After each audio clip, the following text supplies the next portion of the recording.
Hi, I'm back today to talk about our next social emotional learning competency. And today we are discussing conflict resolution. So, what does conflict resolution really mean? So, again, we're going to start off with a definition that's more kid friendly that you can use with students or kids.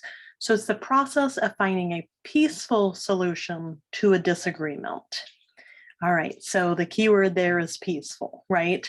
Something that is workable for both sides, both people that are part of the disagreement. All right, so some of the activities that you can use to kind of reinforce this skill with kids.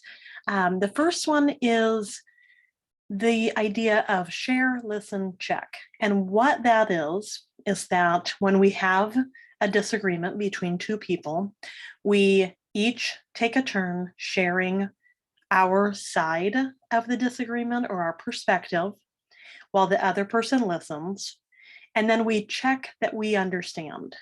So if I'm in a disagreement with somebody, I am going to share my perspective while they listen. And then they are going to check that they understand what I'm saying. And then we switch. And now I'm going to listen to them and check to make sure I understand what they are saying. So this is sort of just how we get everything out in the open before we actually go through the problem solving process. So that's share, listen, and check.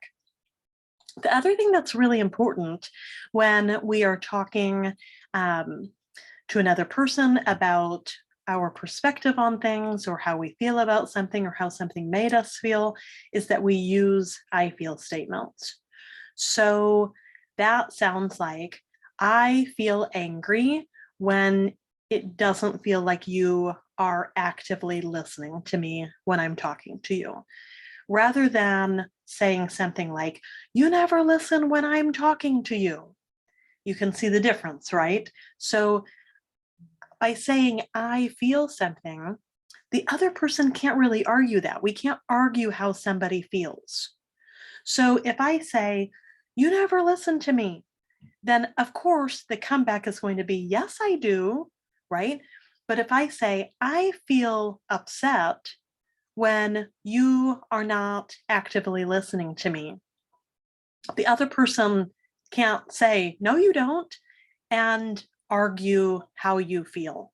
So it's really important that we use I feel statements when we are working through a conflict, because we're also letting that person in on how their behavior or their actions or words actually made us feel inside. Another activity that you can do is the peacemaker versus peace breaker activity. And this is really just going over with kids, what are the characteristics of a peacemaker versus the characteristics of a peace breaker, right? So a peacemaker is somebody who listens to all sides before forming an opinion and makes sure they understand what somebody is saying before jumping to a conclusion, versus a peace breaker who is doing those opposite things, right? So by talking through those characteristics, we're helping kids understand what they need to do in order to be a peacemaker. Now, if you're a teacher in a classroom, this makes a great anchor chart that you can use or put up in the wall, right, of your classroom to use as a visual reminder.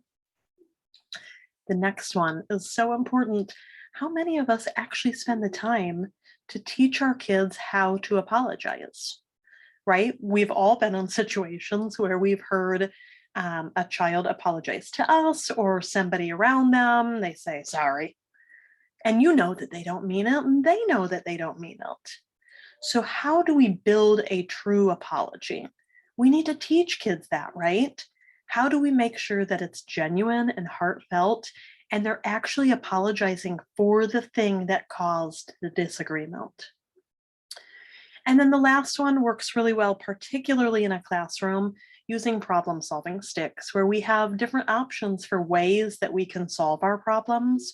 And when kids are struggling with figuring out what do we do here, they can choose one of those problem solving sticks. Just keep in mind that anything that's on a problem solving stick needs to be a strategy that you've explicitly taught to them. All right. Lastly, let's end with a few great picture books for, again, starting that conversation about conflict resolution. Maybe some of these can be your go-to if you have kiddos that are disagreeing. So there are a lot of great ones on here.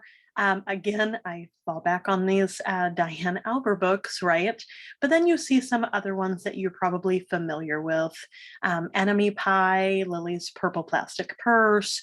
There are some great ones on the list. So hopefully you will check these out. And if you have other ones that are not on my little snippet of the list here, you are more than welcome to leave them in the comments. I'd love to hear about them. If you have other strategies and ideas, same thing. Otherwise, I will see you back here next time when we go over our next competency.